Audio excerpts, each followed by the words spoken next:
There were two big takeaways I got from this video. The first was that to get the working class involved in a social movement, you need to connect them to kitchen table issues explicitly, such as jobs and children's health. The second thing that I learned was when Jealous discussed the many identities within the NAACP.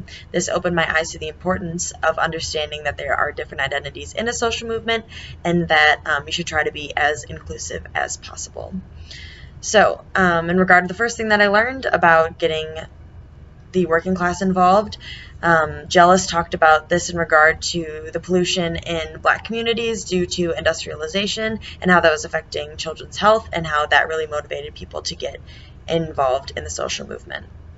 Modern day, this would kind of be seen as the environmental movement is trying to push making it relatable to like children's health in the future, and they're kind of succeeding in that. But at the other side of it, the coal industry and the taking away of jobs is something that is kind of winning right now in terms of government because of their swing states, but also because it is a job loss, and for some people that is going to push them against the environmental movement.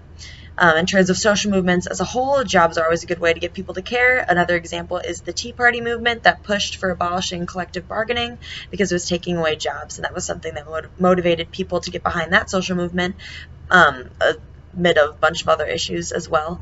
But that was one way that got people engaged in the Tea Party movement. So the second thing that I learned was the many identities within the NAACP. He talked about it in terms of gay people being involved in the NAACP when there's such a big religious basis within that social movement, and that's kind of hard to be able to balance sometimes because it's easy for you want people to be behind the whole movement, but that's not going to be the case in terms of Democrats.